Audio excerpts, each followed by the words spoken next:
within you that's calling you. Your purpose needs you desperately.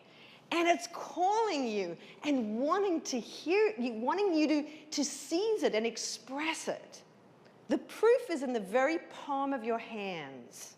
Look at your hand. And look underneath your hand and see, you can see your skin. And underneath the skin, you can see the muscles and the veins. And inside all of that are cells. And inside your cells, there's DNA. And what is your DNA? It's the guiding purpose of you and your life. It's where your possibilities are stored, your abilities, your qualities. Everything that you are capable of, your potential, is inside 50 to 100 trillion cells, strands of DNA in your body are calling you right now, wanting you to express what it has there for you. When you begin to really uncover the purpose of your life, I think that what you'll find, and I think those of you, especially, I noticed all the Silva instructors had their hands raised when I asked how many of you really feel like you're on purpose. But isn't it like when you look back, when you finally got it and you look back on the life of what had happened, it was almost as if everything was like in stepping stones. Like there was like these guiding things that were calling you and right there for you. And sometimes maybe you weren't aware of it at the time, but when you look at it, you can look back and you discover, wow, that was calling me.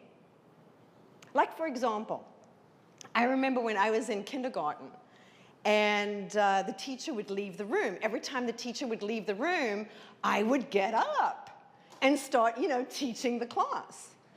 Then the topic then was like dirty nursery rhymes, but, now it's just the topic's changed. I'm still doing the same thing, right? The teacher leaves the room, okay, here I go. And another thing that I noticed was that when I was in my teens, I was a tap and modern ballet dancer, and I would do competitive dance. And one day, in the middle of a competition, right as I got up and began, all of a sudden I realized that I didn't remember my steps. And here I was, the room was filled, there were thousands of people, it was a major contest, the judges are sitting there, the lights are dim, I'm on stage, the lights are on me, and I have no idea what I'm supposed to do next. Totally forget.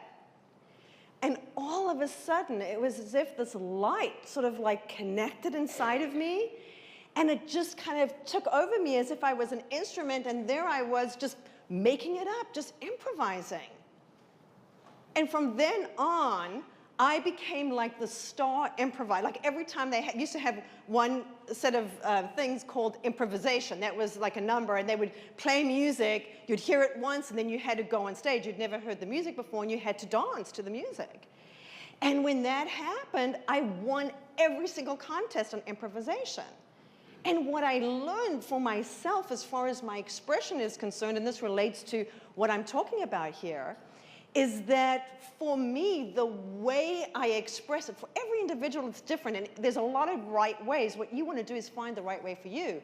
But for me, when I'm really plugged in, I'm getting it, and it is not rehearsed. It is not, I can't stand up there and read like they told me to do at public speaking school. Because that's not how I express my true purpose. When I'm connected, when I'm relating to the people that are in the audience, I know that feeling, right? And that feeling is the same feeling that I had way back then when I was doing that improvisation. That was it. That's the feeling. That's when I know that I'm plugged in. And I knew when I was standing up there talking, reading my notes, rocking back and forth, God save America, that I was not plugged in. It was a totally different feeling. Do you know what I mean? Okay? So we all have these traits, these things that happen to us through our lives that are the guiding lights for the things that we can do, the indications as to the way we need to express, what we need to express, what are the qualities. And they're there, you have them in front of you. What I'm going to do later on as we go through, and I am going to speed up my presentation because I was told that we need to kind of get to lunch pretty soon.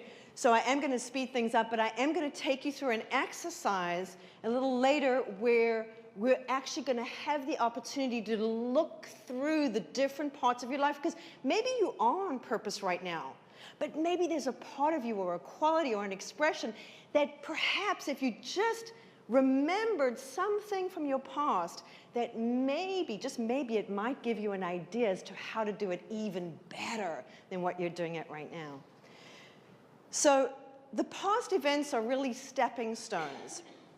And whether or not you believe in that, it doesn't really matter. I think that what we can all agree is that we all have different forms of personality, different qualities.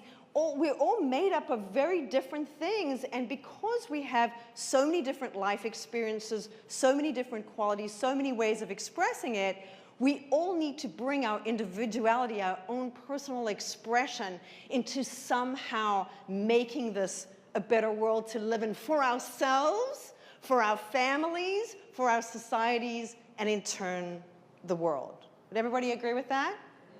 Okay, now, what I am going to talk about, though, is 3 different ways that I'm going to give you to connect with your life purpose.